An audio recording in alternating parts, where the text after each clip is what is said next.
and I know I recognize a few faces. How many of you have heard about the 1951 crash on Blue Mountain back in Linglestown?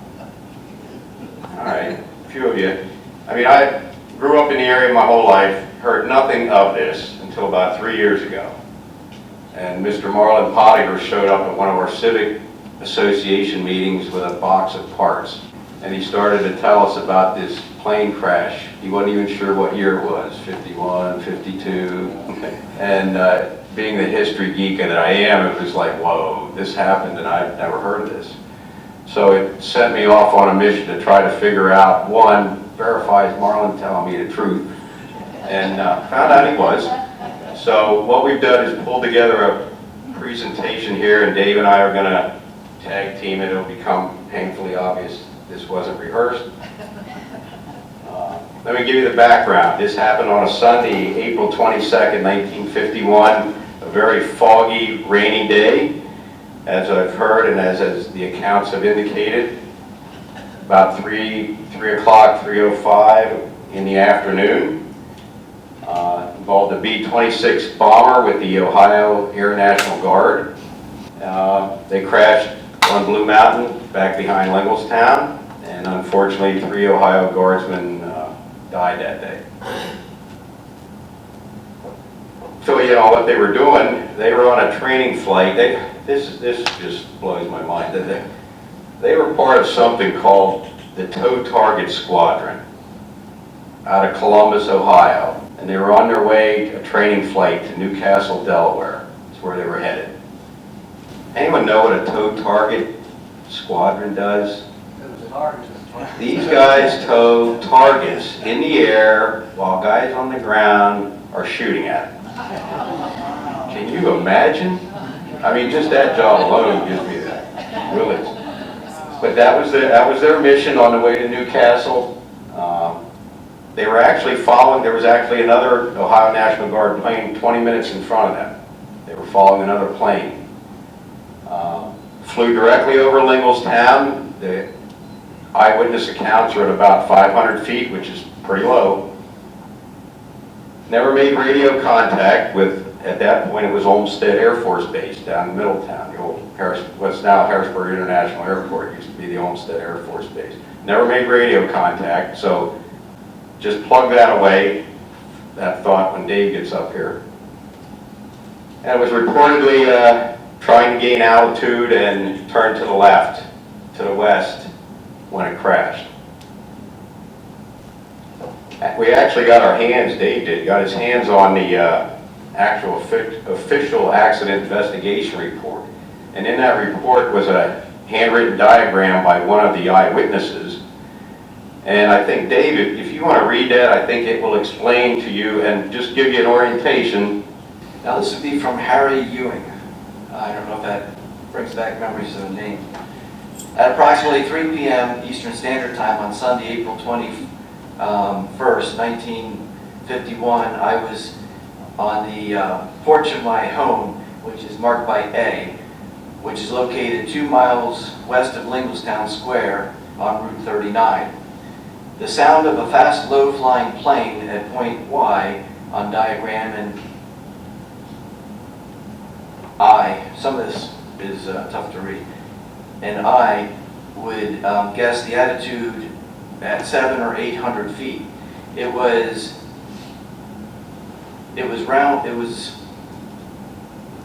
raining at the time, although the markings on the plane were not visible. It presented a clear silhouette. The craft was making a wide, sweeping circle and going very fast. I moved to point C as the plane did not gain altitude in its approach to the mountain, but continued in a swerving circle along the dotted line. It started this. It entered the cloud formation, which was hovering over the major part of the mountain, but leveling the lower part to an altitude of about 500 feet clear. The plane was then invisible for about 5 seconds when it appeared visible again for an instant, in which it appeared to be sharp climb, then almost immediately the terrific flash of orange flames and smoke. I had my wife notify the Pennsylvania State Police, and I passed on to Linglestown. As I passed into Linglestown, I notified the firemen. There was also another one from a Mrs. Gunderdorf, and she basically saw the same thing. She was estimated to be about 200 feet high, and then a Frank Foot, again, he saw the same thing. None of them actually saw, the other ones didn't see it hit, but they heard it, and because it was very foggy. Thanks, Dave. Gentlemen, where were you the day this I was happened? in Gettysburg doing an essay with Bill Kepler, his brother John, and I guess it's John's son. It's an officer or something in your group. But when I got home, my mom said a plane crashed back there, and they alerted the fire companies. And of course, I jumped on my motor scooter and went back, and Bobby, he rode his bike back, and we didn't see each other back there. And then we got together later on, and of course, you heard more about it. We'll get to it. We'll get to it. Marlon, do you remember where you were when this happened? I don't know. You don't know. I don't even know how I even found out about it. I was back there. There was no security there or nothing. Yeah. So if it happened on Bill and I's mountain ground, it was Back. like the forest, that was, then they shut the old houses there then later on. That's right. Yeah. All right, well, hold on there. Well, I think I know where you're headed. Hang on. I've seen some bad stuff. I know. Well, that's, yeah, we're going to edit today's comments, right? It's already right, I know that. Because I can tell from talking to Marlon that what he saw back there that day is seared in his brain. Yeah. I made about 10 trips back there, 2 or 3 trips altogether. Anyway, it was an ugly scene, as you can imagine. And I You know, mean, he had some parts that that drive and man come up. well, we're going to get to that. Hang on, hold on. These guys are getting out in front of you. Don't get me in jail yet. Yeah, you haven't gone to jail over this yet, so just hang on. Are you serious? All right, anyway, we definitely need to identify the people who unfortunately were on the plane. It was piloted by William Phelan from Newark, Ohio. The research indicates he had his pilot's license from 1944, so he wasn't a rookie pilot. A Thomas Wilcox and a Robert Howman were the 3 men on the plane. And Dave's going to fill you in a little bit when we get to the end. Okay, what we're talking about here, we're going to be intentionally vague on where this happened. I'll give you an idea. It's up on the mountain, up in the area of Mountain View Estates, I think they call it. And that's where Amos Shutt built the development up there, yep. At this point, you know, Dave and I have found some debris. I can't tell you for sure that I know exactly where this thing hit the mountain. We're zeroing in on it. But it's probably spread over at least 4 different properties, at least so far. But it made that swooping motion and hit the mountain back there, kind of above where Camp Sertoma used to be. This is a plane we're talking about, not a huge plane, but not a small plane either.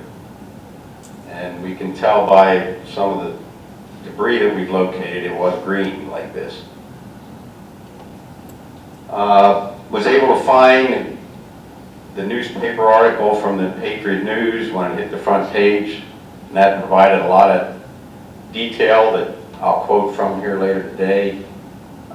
They had one picture in the paper. The largest piece that survived was the tail section, and they hauled that out of there, right? Yeah, that one with the 2 motors. They took the tail section and the 2 motors off the mountain. this is a really grainy picture from the accident investigation report, but it's the tail section. I think that was really all that was left intact. All right, some of these quotes are from the Patriot News article. Cut a swath of 100 yards wide, shearing trees, and plowing a deep furrow before it exploded and burned. That's what you guys saw, sheared off trees, right? Oh, yeah. Oh, yeah. About 400 feet, took the tops right out. Took the tops right off the trees on its way in. Yeah. Desolate scene was one of death and destruction, which kind of matches what these guys have told me. 20-foot tailpiece was the largest part left intact, and it was removed. The bodies of the airmen were thrown clear of the wreckage. All three were severely dismembered. And there was one body, possibly the pilot, but I think now our research indicates it wasn't the pilot.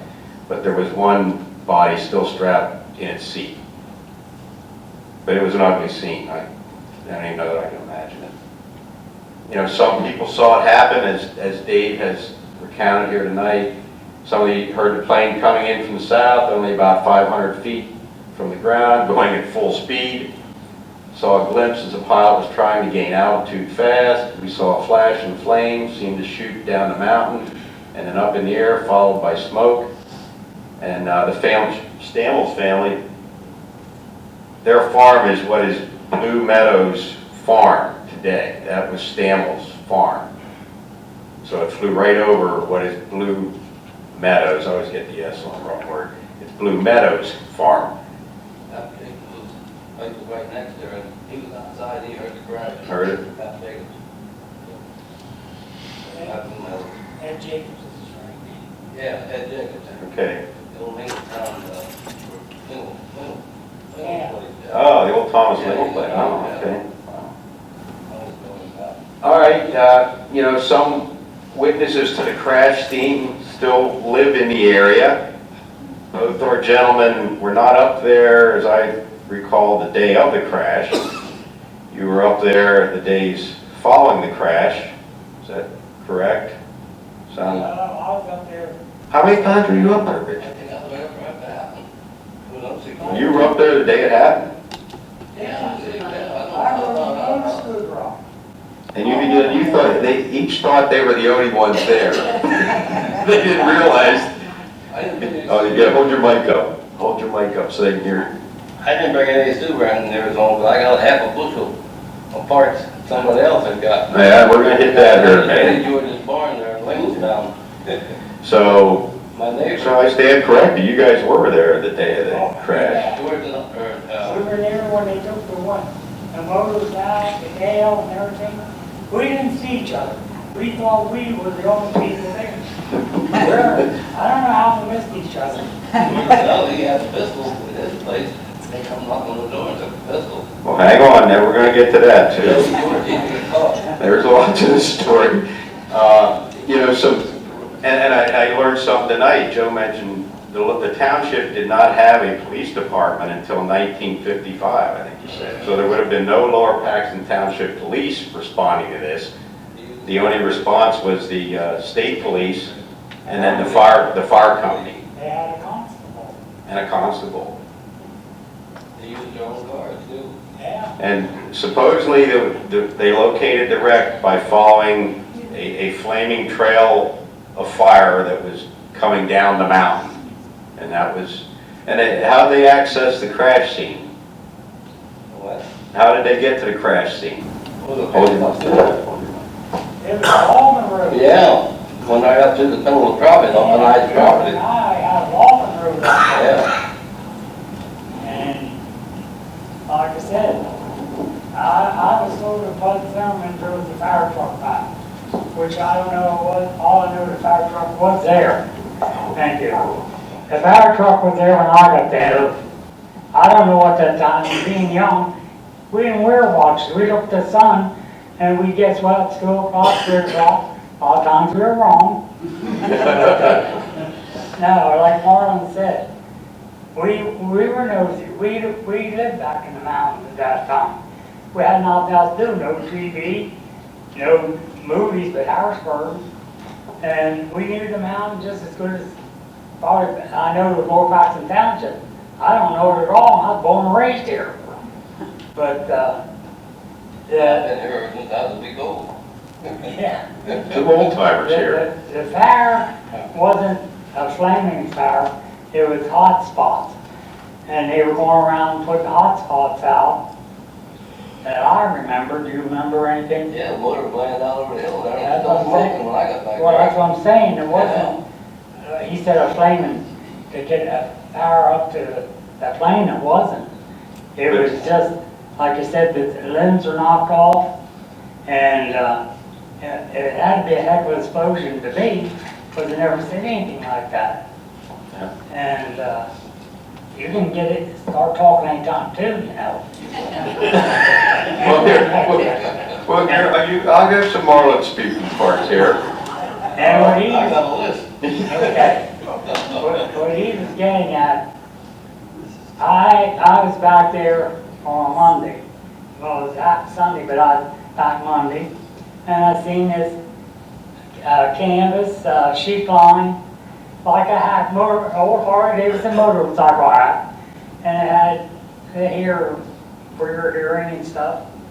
So I picked it up. Took it home, right? Everybody, me and the squirrels back there. Well, now hold that thought. We're gonna get to, I know where you're headed. Okay. I know where you're headed. I don't have it wrote down like Mark. No. Anyway, they brought in the Air Force folks from Olmsted, came out that day and removed the remains of the 3 men on board. They came back the following week, removed the big debris. As we've said, the engines and the tail section went out. Marlon, I think you told me they dug a big hole. Yeah, they brought the Hold 2 on. engines down. Oh, they brought the 2 engines down, then they dug a hole up there and buried the rest of the airplane in. So That's a fact. that's a fact. They didn't have a payloader, they had a dozer. They had a bush and root to make, because it's all rocks back there. Well, it's very treacherous back there. But they actually had a bulldozer. They had some heavy equipment actually get up to the Yeah. scene. Yeah, that was my second trip back. I Okay. think I made 2 trips all together. I was nosy. Well, you know, you're teenage boys, I'm doing the same thing. All right, we've also, as we pulled this together, we've heard some stories that the pilot, Phelan's wife, actually, I think he was the only one married, Dave? Yes. His wife actually came to town following the crash and was going door to door in town to see if anyone had found her husband's Air Force pocket watch. And I don't think anyone, I haven't heard that it was found, but she was actually trying to find that. Here we go. The Air Force and the state police showed up in town reclaiming any items taken from the crash scene. Richard? Well, Oh. my father had a garage and I got home from school and there was a note that I'm coming straight over to the garage. So I went over, happy, here's 2 guys all dressed up. Had no idea what they wanted. They said, we understand you found something back at the plane. Of course, I said, no, I don't think so. My dad said, we ain't thinking, did you or didn't you? So I went and got it, and like I said, I never seen him back there. He's there 2 or 3 times. He never seen I was there. And somebody seen it, and like I said, so I gave it, and then him and I got talking about it, and he said about the stuff that he got from Eddie George, and he gave it to his brother, and so, and like I said, I think it's great. They were all dead. What are we going to do with it? Throw it away like the Army does. Take all new guns, throw them in the ocean, or burn them up. They wouldn't give them to nobody. What'd your dad say to you? Because you first denied having anything. He just, yeah. And what I did didn't say no because I knew. Honey was there. And he said, I don't know how he put it. Yes. So I said, yeah. Now I'm back in the showroom and I had it on laying on the shelf, because I figured when this school's down, I'll take it to school, show Paul and these guys, because we always down there and show the things we found. So, Yeah, well then, and as Richard recounts, I think word got around town pretty quick that the authorities were in town. And now you gotta remember, back then, Linglestown wasn't built out like it is now. oh, It was just the town, that was Linglestown. None of the subdivisions were there then. well, let me relate to one thing. You just said something Uh-oh. very, very true. My dad's bus voucher for Paxton Township. And these kids, I guess I was a pain in the neck to them, and they would say, did you hear about Dick got sent down to the office today? Oh, no. Yeah, he did it again. And of course, we got home. My dad sat next to me, we eat supper. He said, well, boy, what did you do today? Just like that, I wasn't hungry. You knew where it was going, huh? And you hadn't done anything wrong. They just did it because they knew I was in trouble. Yeah, they were getting you in trouble. When you're saying it, everybody knew his dad, because he worked for Harvard Miller, the feed man. He delivered for everybody, Linglestown, Paxton Town, and that's the way everybody knew everybody.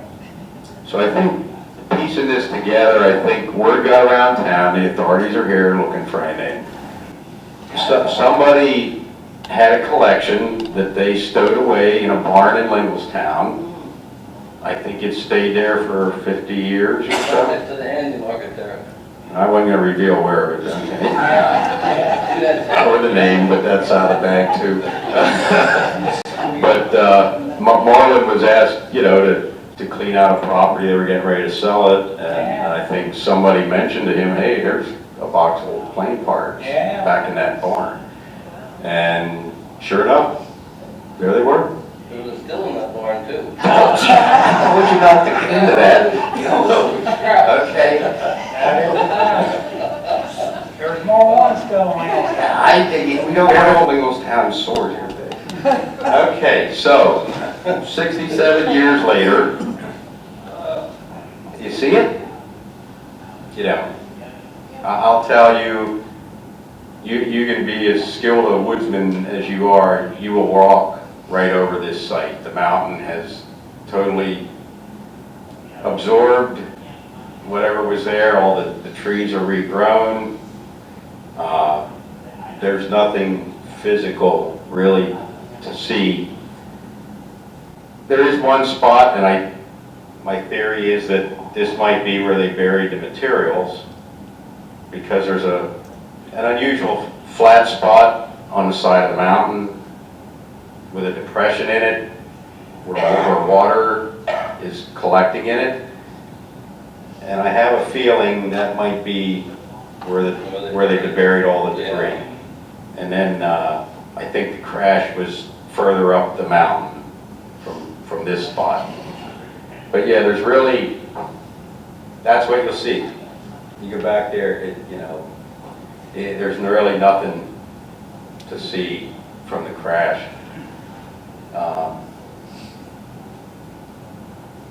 At this point, Dave jumped on board that. He decided to see if he could get his hands on the actual official investigation report.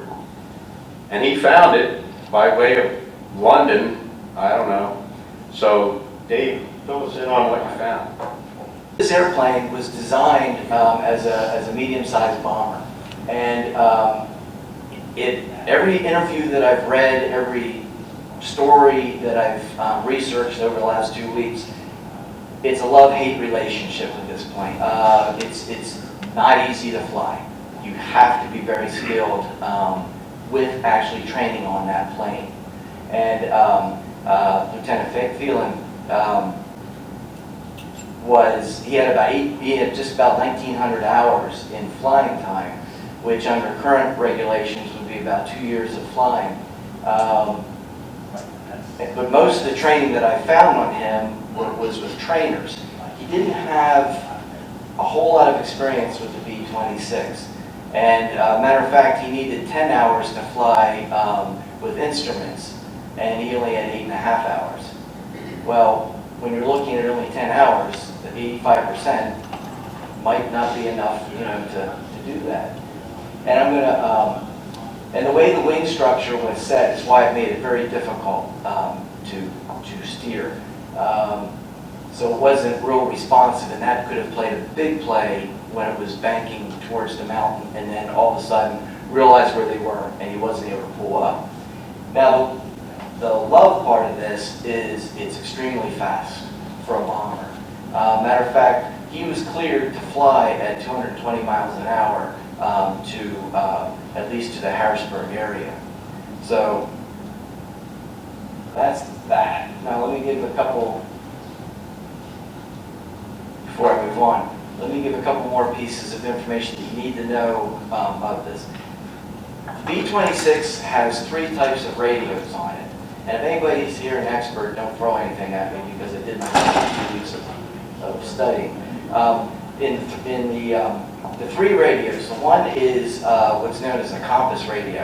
And the compass radio is for navigation purposes. It triangulates off of the towers. And kind of like our GPS now that uses satellites.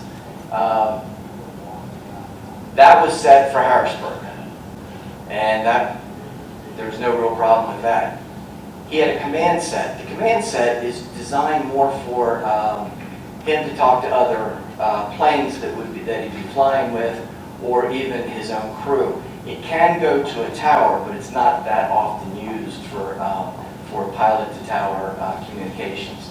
The third one is a VHF, and that's the one that played a lot of importance in these findings.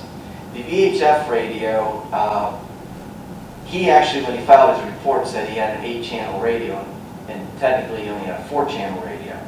And 3 of those channels were being used. There's an A, B, and a C, and each of these require a frequency crystal. I don't know if you ever remember the old police scanners and that. You'd have to have a certain crystal to get a certain, and that's the same thing with this. You had to have a certain frequency. The C, which, as Bob alluded to, that was designed mainly for the communication once they are actually towing the target. So that really didn't have anything to do with this. That would more be designed from plane to like the gunnery armament, so they knew where they were. A and B both can be used to communicate from pilot to tower. And they were instructed in his briefing, prior pre-flight briefing, to use channel A. The interesting thing is, and we'll get to this, is that channel A crystal was supposed to have been replaced 8 days prior to this flight taking off. And it wasn't replaced, so it was the old frequency. And as you read through this, and I'll show you on the next slide, the pilot, Lieutenant Callender, we'll say Callender, I don't know his proper name. Lieutenant Callender actually was the flight that left 20 minutes prior. So the important part about knowing that he flew the same route, the same plane, with basically the same age of the aircraft, he was ordered immediately back the next day to Olmsted to debrief on his flight so that they could see what caused the crash. He mentioned several things. One, of course, he also had the old crystal. The interesting thing is, and I think somebody got in a little trouble over this, because the one safety officer that's in this report said that he replaced them. But it was still the old, crystal. But Lieutenant Callender said that he was able to hear the tower from using A, but he couldn't transmit to them. So he moved down to B and was able to then establish communications, and that's what got them, that's how he traveled from Ohio to be picked up by Harrisburg and then to hand it over to Newcastle. Lieutenant Phelan, how do you decide to say it? I like Phelan. Phelan. Phelan. Yeah, Phelan sounds bad. Lieutenant Phelan actually departed at 13:28, so just about almost 1:30. He established communications with his ground tower to get cleared, and he flew off. He never, ever reestablished any communication with any tower for the rest of the flight. Now, what he was ordered to do was several things. One was, there's two types of flight. There's what they call IFR and VFR. IFR is instrument flying rules, and that means they're using instruments based on their dashboard, etc., whatever you call it, in the cockpit. And then once they got to Harrisburg, they were to fly from there to Newcastle VFR, which means that they're actually looking at around them. They're looking at road markings, etc., mountains, and all that. And that's how they were deciding, or that's how they knew where they were going. Now, keep in mind that they would also have instruments, so they knew the altitude, etc. But they're actually just flying VFR. Most of your small planes are VFR. You know, they're just going up. They're able to talk to the tower, but they're observing what's around them. Lieutenant Phelan, when he went in, to his pre-flight briefing, he was given weather conditions that went stale at 1300 hours, at 1 o'clock. So he should have voided those and gotten a new update, because he flew out almost at 1:30. He also, as I said, he never established any radio contact. He had asked immediately if he could fly at 6,000 feet before he took off, and they weren't able to clear that. His instructions were to take off, establish 9,000 feet, turn 180 degrees to pattern, and then fly at 11,000 feet from there to Harrisburg. And then at that point, they would have told him at what level at what altitude he was to fly.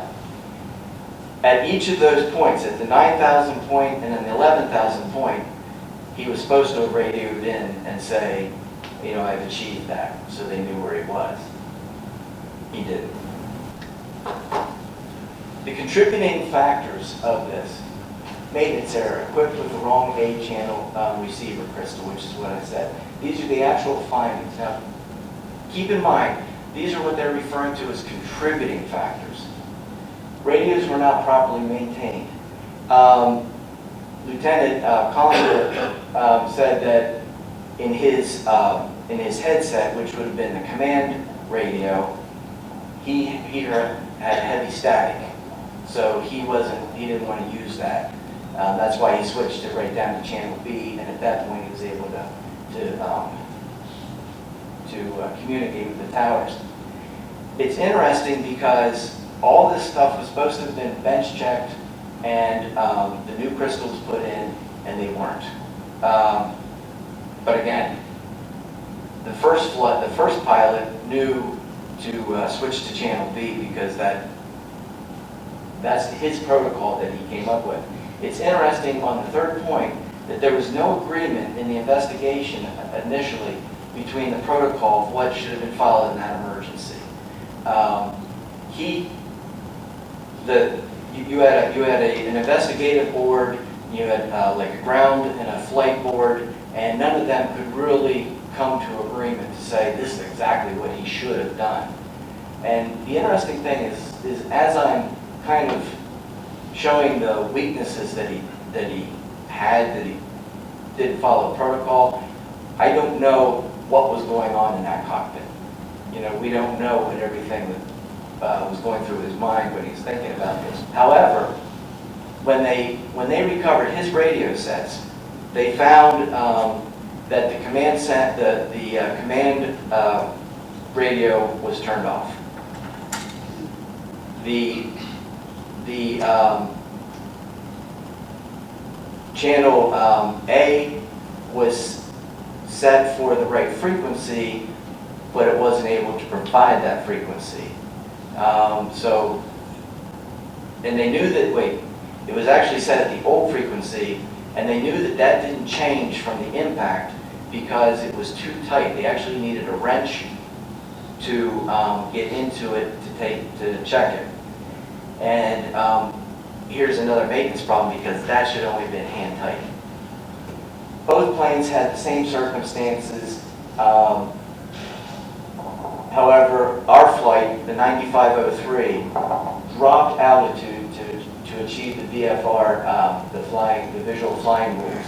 That's what he was doing, and he dropped. He was not permitted to drop from out of his 11,000-foot pattern. Rule 60-16, see if I'm right, if I remember. Yes.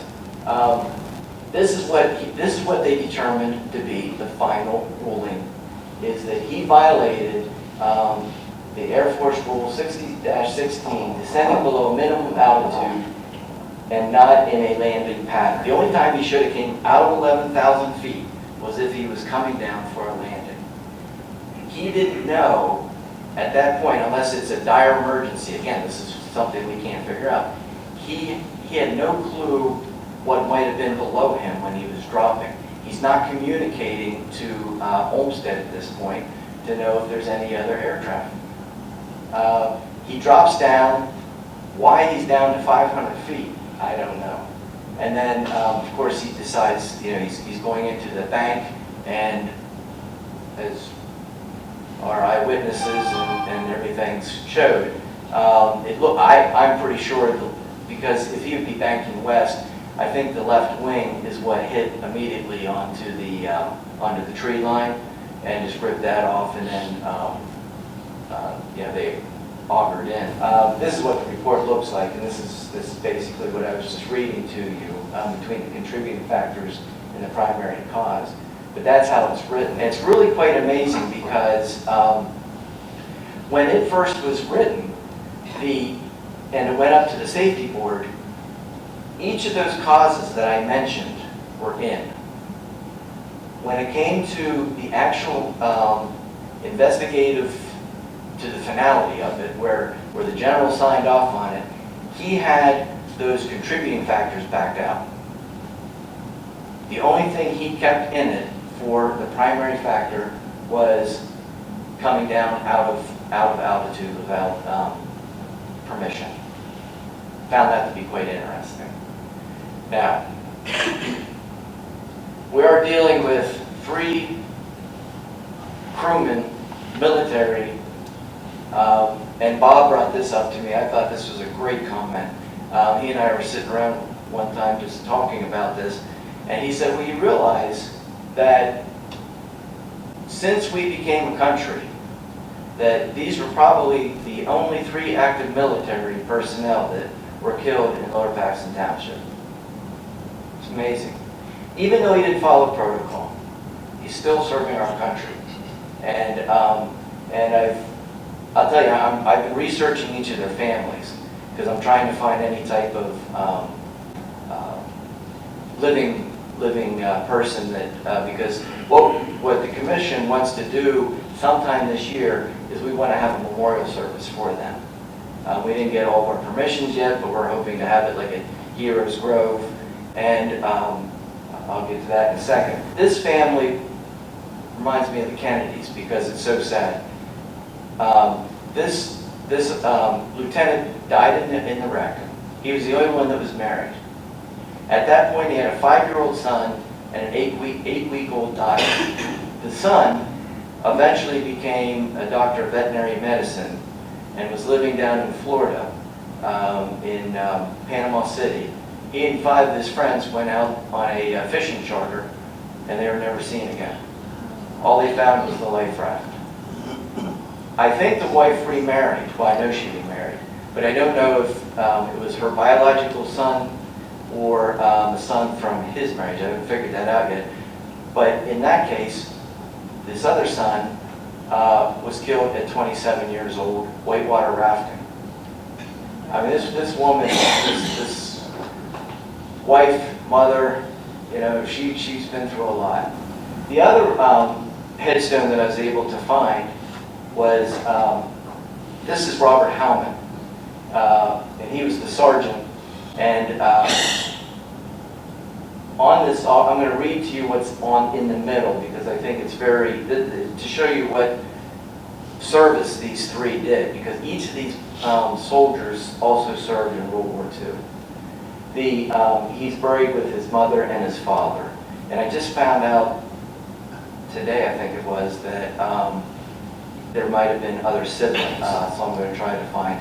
Oh, and the 8-week-old daughter from the lieutenant, I sent a letter. I think I found where she lives. I think I found her name. And I sent a letter, but I haven't heard back from her yet. Because she'd be 67, because she was only 8 weeks old.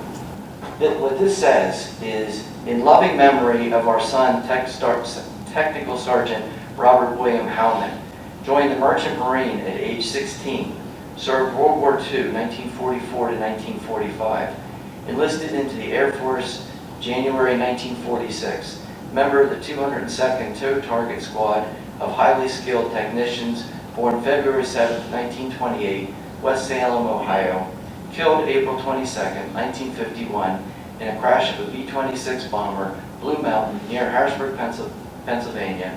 He gave his life to the service of his country.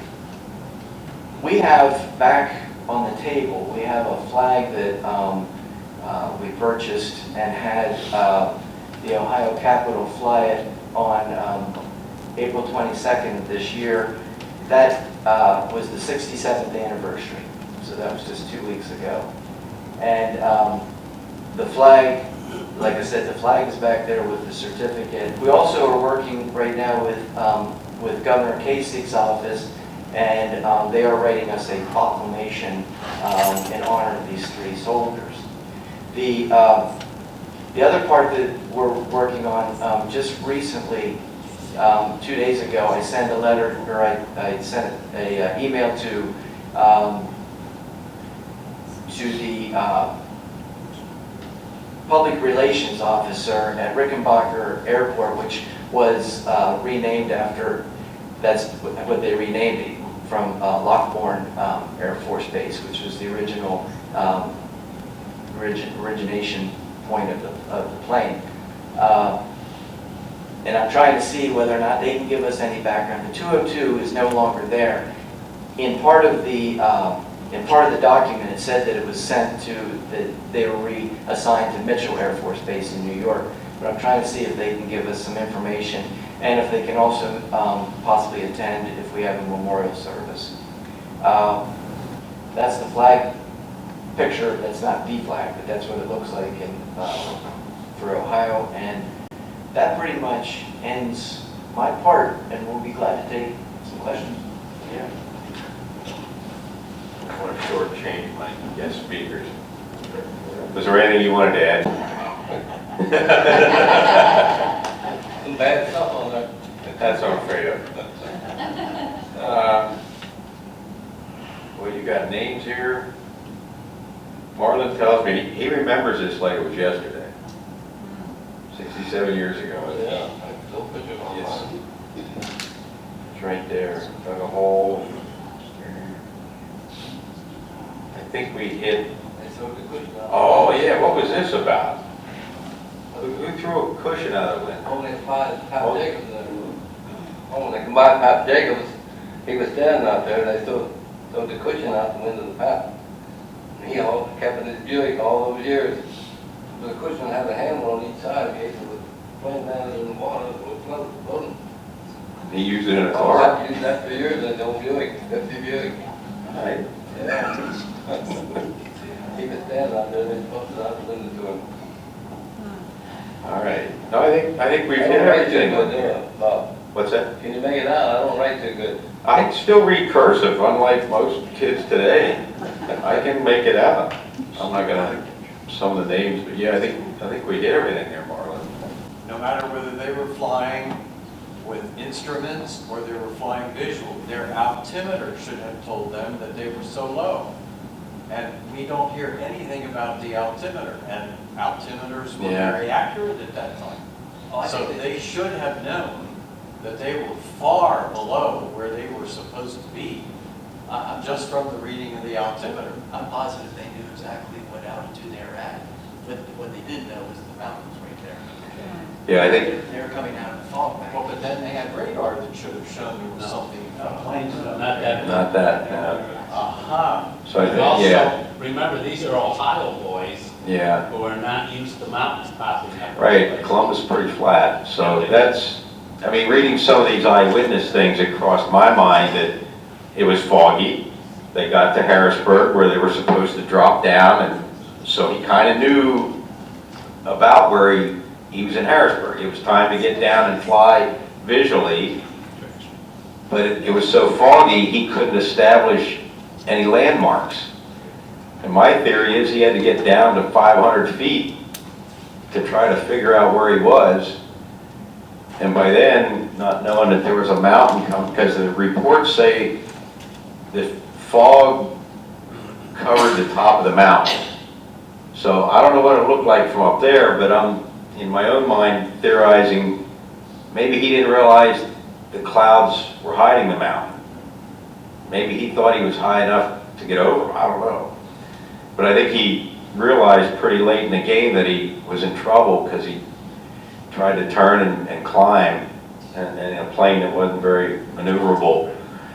So, Well, this last Saturday when we were over, oh man, that was foggy. and if it's the same type of fog Right. he was facing, it was noon before you could even see Blue Mountain. And we were explaining to people about your talk, and all you had to do is point up, where's Blue Mountain? It was totally invisible, and we were sitting at the, right in front of it. Yeah, last Saturday was pretty foggy if any of you got out and about, so. Yes, sir. Did the plane crash this side of the mountain, right above Saratoga? On the south side of the mountain, up near the top. And then I think they drove debris down a logging road. There's a log. And that area's been logged before, and it's being logged right now. I mean, there's trees marked right now to come down, There so. used to be a gate down there at the bottom. That's where they loaded the motor down there. Oh, down there. Yeah. So, and as Richard had told me back then, you have to realize the fire companies didn't have what they have now. Those guys, like you said, they didn't go to the firehouse and get equipment. They just went to wherever the event was. So, Yeah, went well, you on. got your boots, coat and stuff off the fire truck. It's not like it is nowadays. Every man has his own gear. Yeah, so there wasn't a lot of equipment. It's the 41 Ford. Yeah. Would that have been this, they'd have had, what, one vehicle? That's it. Yeah, so, Yeah. and back then, this was an undeveloped mountain land. I mean, Oh, yeah. the only road going up there would have been Blue Mountain Parkway, going up over the mountain. So it was, and where this is, it's very treacherous, rocky. That park was. I mean, Back then. soon I'm sure to be filled with snakes. I mean, it's kind of a nasty place to get to. So, yes? I'm sure, did you guys metal detect when you went out there, and did you find anything? Because if they buried it, that has to set your metal detectors off Mhm. fast. Yeah, lead metal detected. I mean, I can tell you, I found stuff laying on the ground. Did you still to this day? Yeah, I mean, what you kind of find out is, I think metal that's laid in the sun for 60-some years, it's no longer green on top, it's white. So, yeah, I mean, and maybe it was just dumb luck, but, found just a couple pieces, small pieces of metal just laying on the ground. And maybe it's been disturbed from logging, I don't know, over the years, but yeah, I mean, you get hits around that bog, and then there's, I got some big pieces out in the car there. Marlon's got pieces out in the car. Yeah, we'll put it on. You got half a bushel, yeah, that's important. So it's, Part of the you know, motor. Yeah, but it was just, I don't know, to me, this whole episode, to me, was just how quickly and easily local history can get lost. I mean, we were kind of close. You guys are the only generation that seems to know about this thing. And it's like, you know, like I said, I've been here my whole life, and I've never even heard this story. And, you know, so I think that's how local history gets lost. Yeah, the Gal Yanks told me about it. Yeah, someone had told you, you know, so it happened, it's unfortunate, but, you know, now we kind of have a rough idea of where it happened at. Most of the older people, they're gone. That's a fact. We're the old people now. You know, careful there, Mark. Yes, ma'am. There was a lot of skeletons in Linglestown. Skeletons.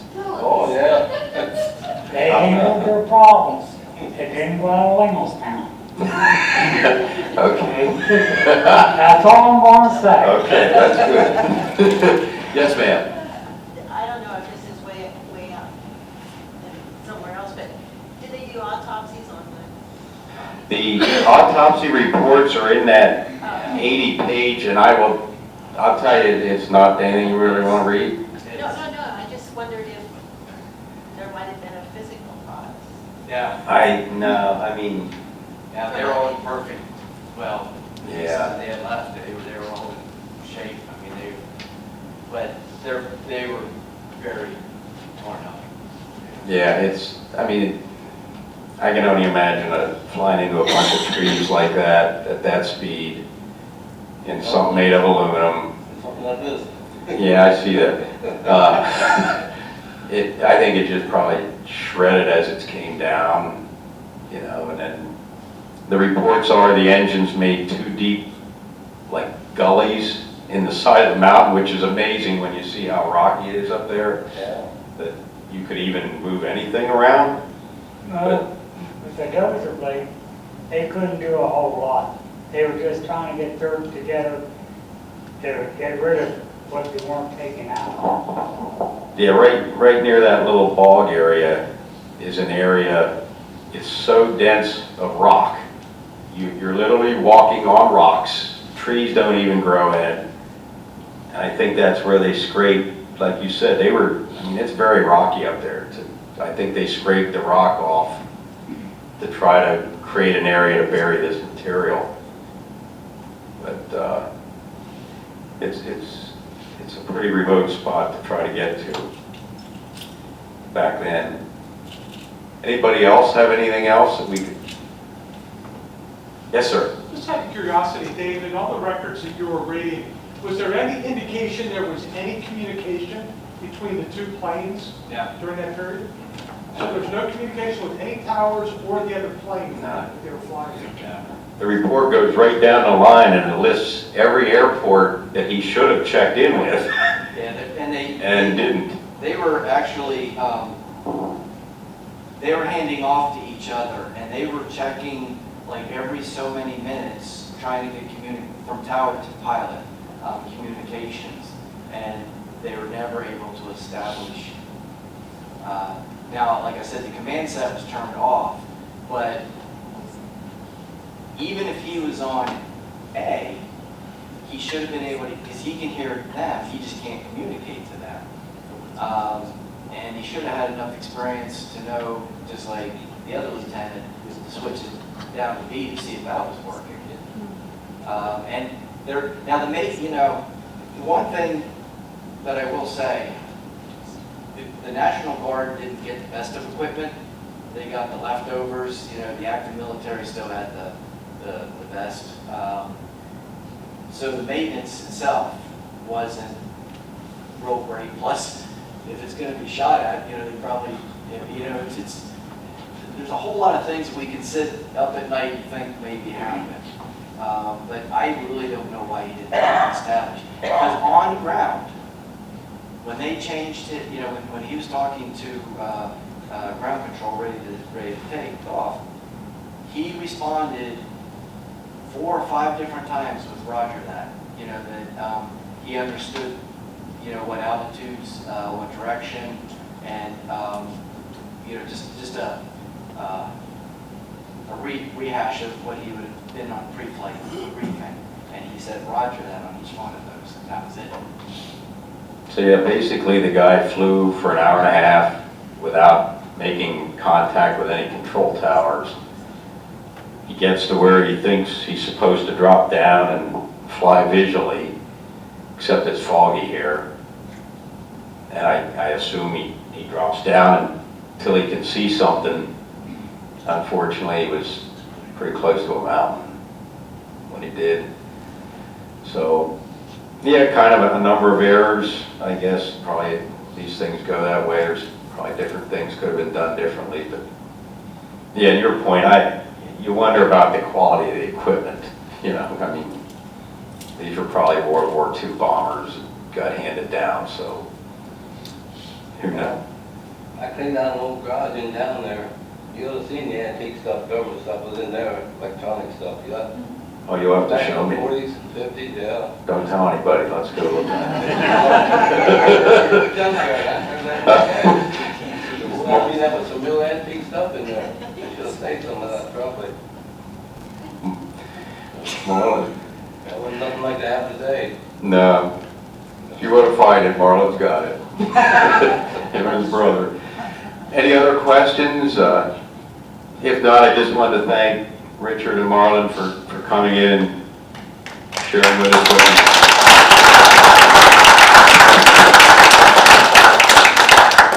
I want to thank Bob and Dave for doing a fantastic job.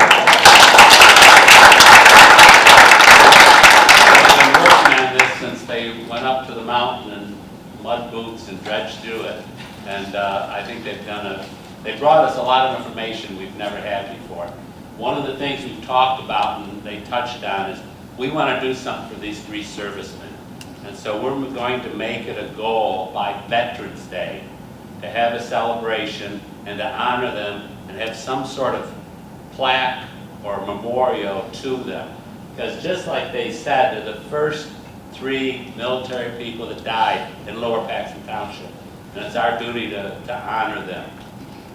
They were all veterans, so we should take good care of them. Anything else, gentlemen? No, thank you.